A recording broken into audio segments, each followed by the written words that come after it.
But the point of the jagged frontier is it's not a clean line what exactly this technology can support well.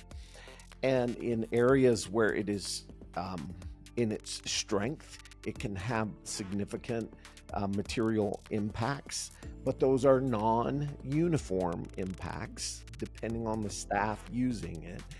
And if you get out beyond its capabilities, which are hard to know in advance and hard to know without rigorous testing, you can actually degrade performance.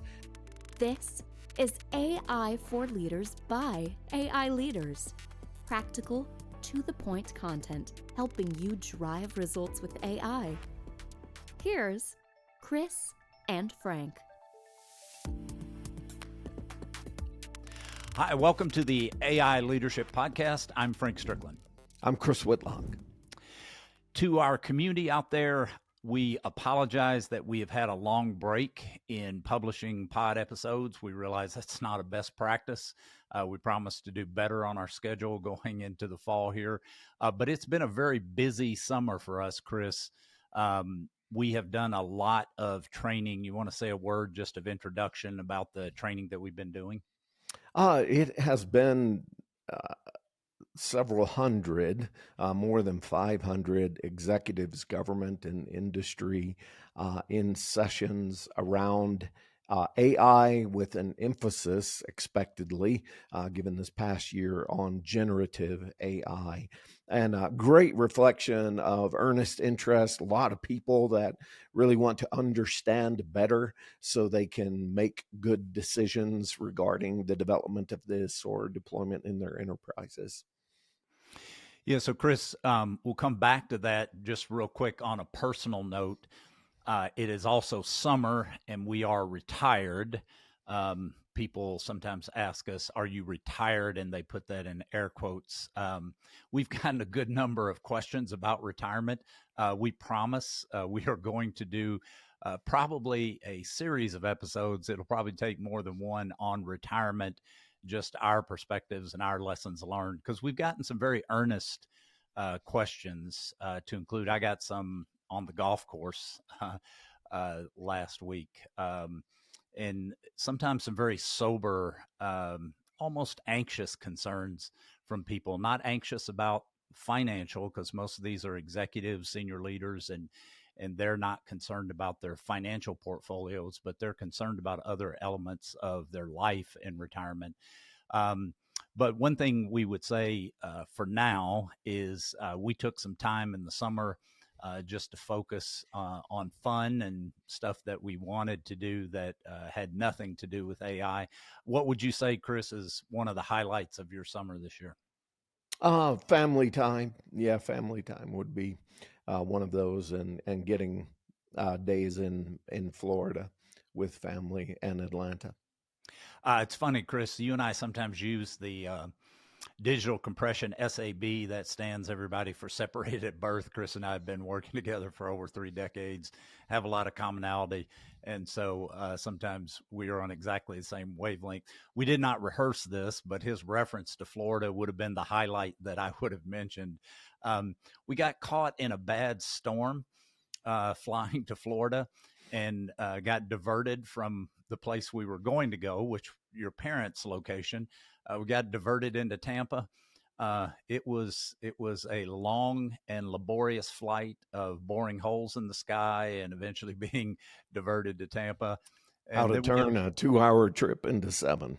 Exactly.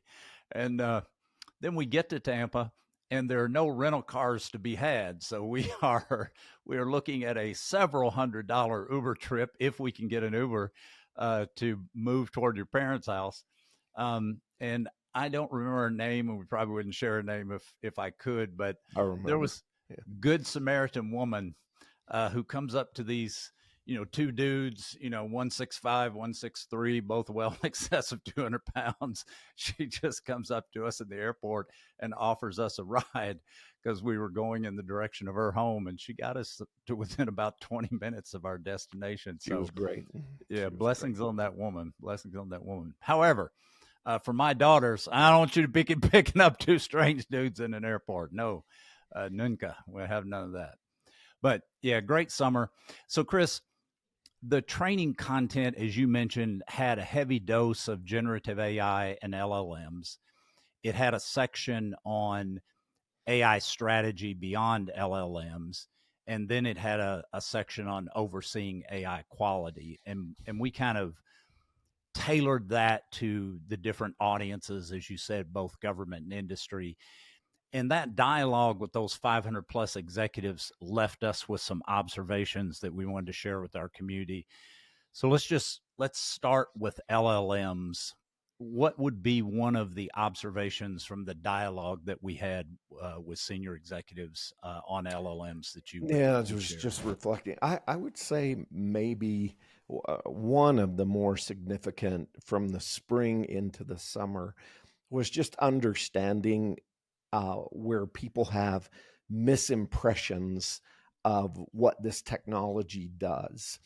And there are a variety of ways to implement it, a variety of ways it becomes manifest, but there are some fundamentals that if you misunderstand can take you down a bad applications path. And I think that was a big one. The other thing that I would say, Frank, for me is maybe the most important out of the summer is you're trying to get this balanced view of what the capability can do in an enterprise and around mission problems. But it's not easy right now, and research across a wide range of areas is emphasizing this. As a matter of fact, there's one that sums it up nicely. It's a Harvard study that was done in concert with Boston Consulting Group, BCG.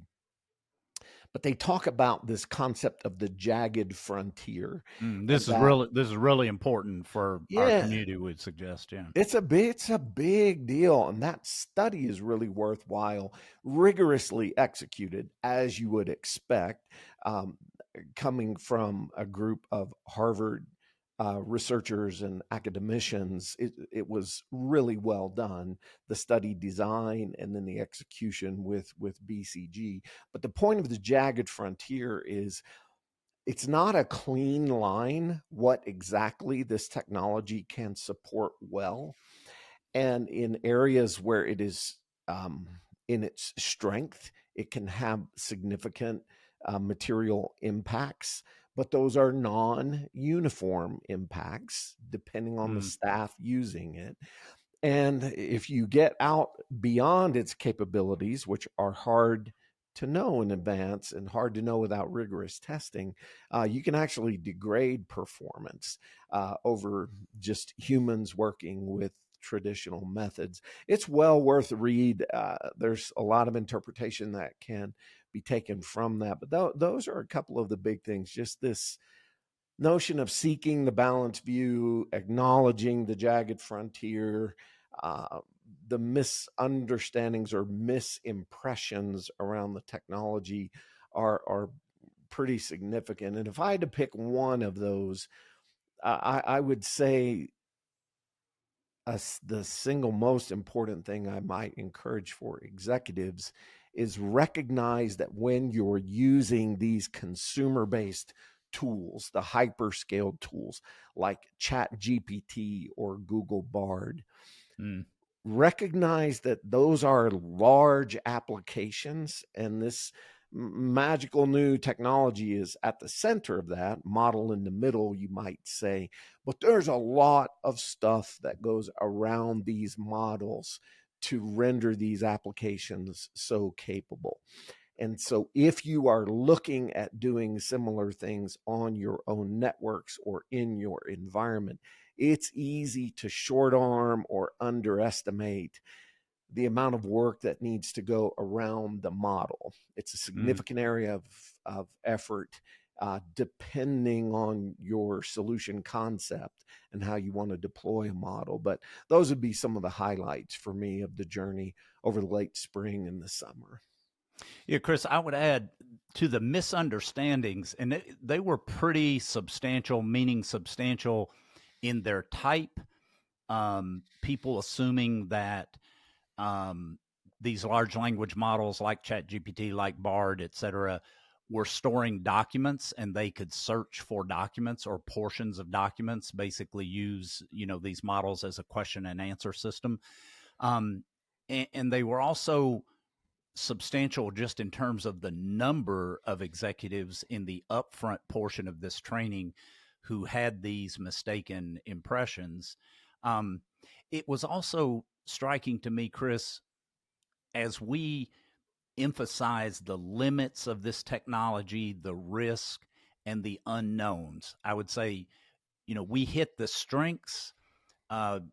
You use this metaphor regularly. Hey, there's part of this technology that ought to be Autobahn. You ought to smash the pedal to the floor and go as fast as you can in implementing it.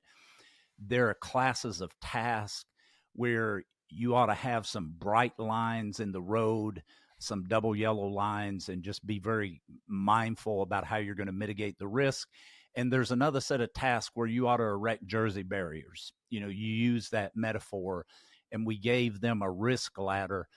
It was interesting to me that, and it wasn't a large number of people, but it was a strong signal that we got back from some AI executives, quote unquote, that we were really downplaying the capabilities and not emphasizing enough of the strengths. And It's understandable, though.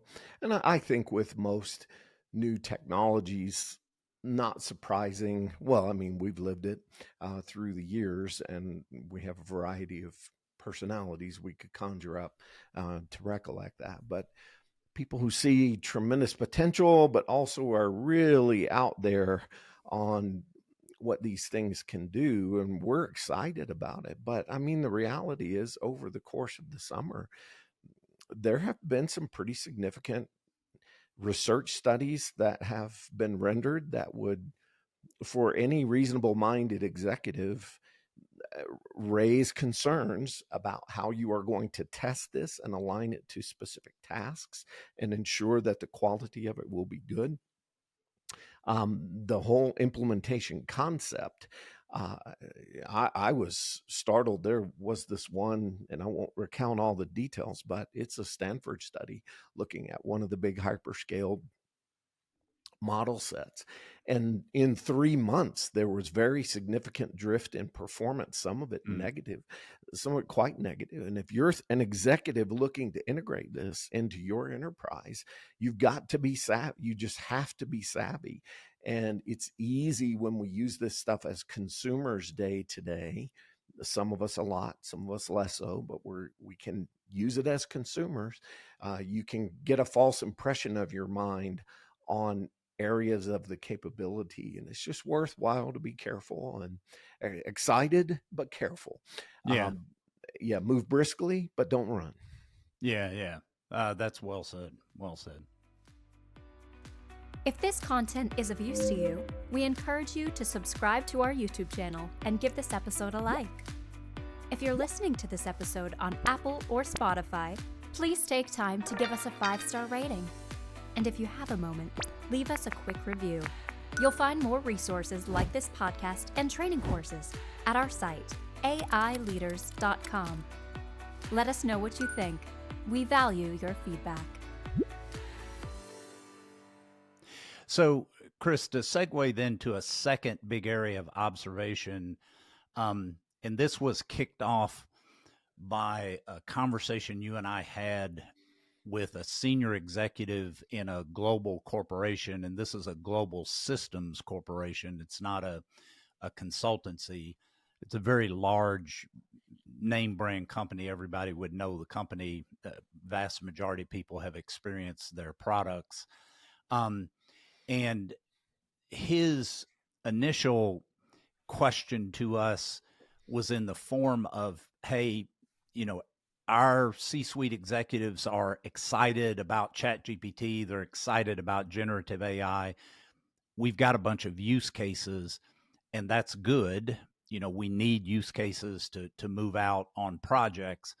But when we think about how our enterprise, our global enterprise, is going to leverage AI, we need to be thinking about more than just large language models. And we really affirmed that, and we integrated that as a major component of the training that we were doing, meaning how do senior executives and leaders think about AI strategy at the enterprise level.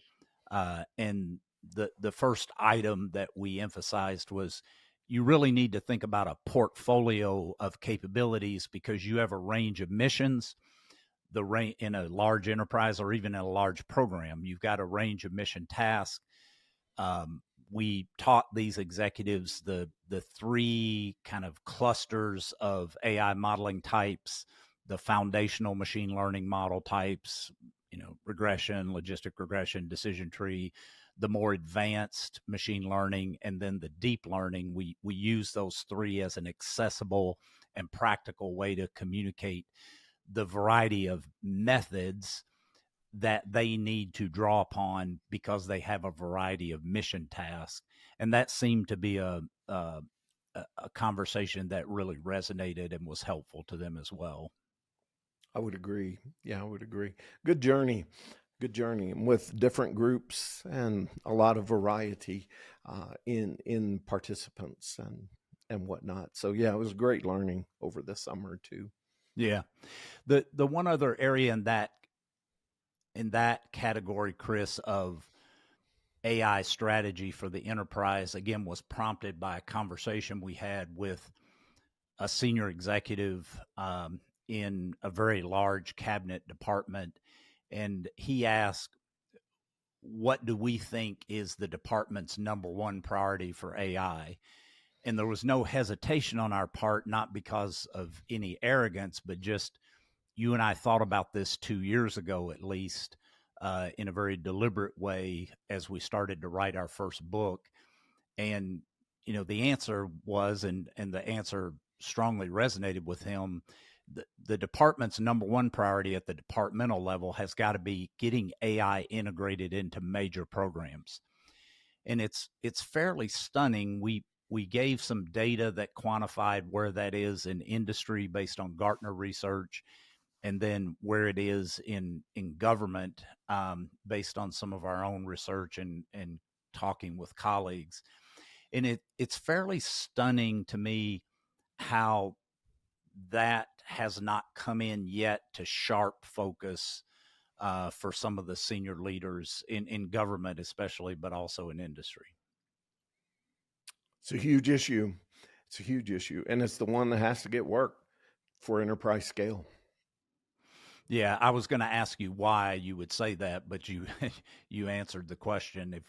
If we're going to, it was funny, Chris, in these workshop environments that we taught in, we would ask the senior executives why, and we wanted them to get to this pretty practical, albeit, excuse me, straightforward understanding that the people in their enterprise, in their operating departments, in their agencies, they're putting their hands on keyboards, on joysticks, on mouses.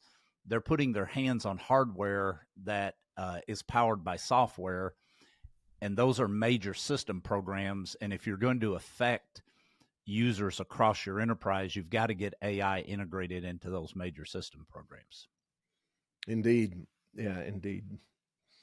So, that then led us to a discussion, Chris, and maybe kind of wrap up on this point. And, these are three areas of observation among several, probably dozen that we could give from the full course. But we talked to them about overcoming the headwinds against program integration. And the first point is just to recognize what those headwinds are against program integration. And one of them, and for our community members out there that are data scientists and are upcoming leaders and aspiring leaders, please don't take any offense at this.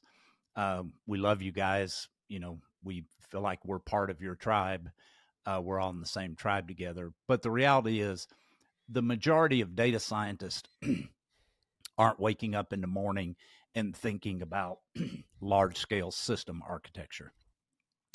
Has that been your experience? You've run a lot of teams. Yes, indeed. Yeah. And expected. I mean, a lot of data scientists are not computer scientists or system engineers or system architects. That's not what drew them to the field, and it's not typically what animates them most. Yeah. And so what we were coaching these leaders on is you don't need every data scientist on the team to be thinking about the architecture you're going to integrate into necessarily, but the senior leaders have got to be thinking about that, even in the concept and experiment phase. We believe that one of the reasons there is this sort of gap between AI experiments and AI getting integrated into major programs is people are not thinking about the architecture that is going to receive the AI experimentation. You often refer to, in a loving way, refer to data scientists, especially the best data scientists, as MacGyvers. That reflects a little bit of long and tooth on you and I, because not everybody might be familiar with MacGyver. But it was a great show. Yes, great show. You can get it now thanks to YouTube. But yeah, innovators, problem solvers, some of the best data scientists, when you ask them what are they won't say data scientists, they'll say problem solver.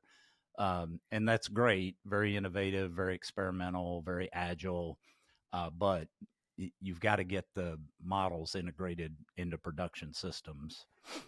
I think the last one I would share there, Chris, is the other headwind, and there are several others, but the other headwind we would share for now, in addition to architecture, is getting the AI capabilities integrated into programs of record. We interrupt this particular point. I'm just saying it's a real thing. Let's have a MacGyver moment here. It's a real thing. MacGyver is a real thing. That's all I'm saying. And yes, you can Google it. For those listening, we just had a nice picture of MacGyver break in. And I must say, a little bit jealous of the hair there. I'd forgotten about that wonderful coif that he had. But getting these AI experiments moved into programs of record, and what was the emphasis? Why the emphasis, Chris, for those that might not speak that language, on programs of record? Oh, well, bottom line is that's how the government is funded. That's the bottom line. And there are a small percentage of them that are new every year.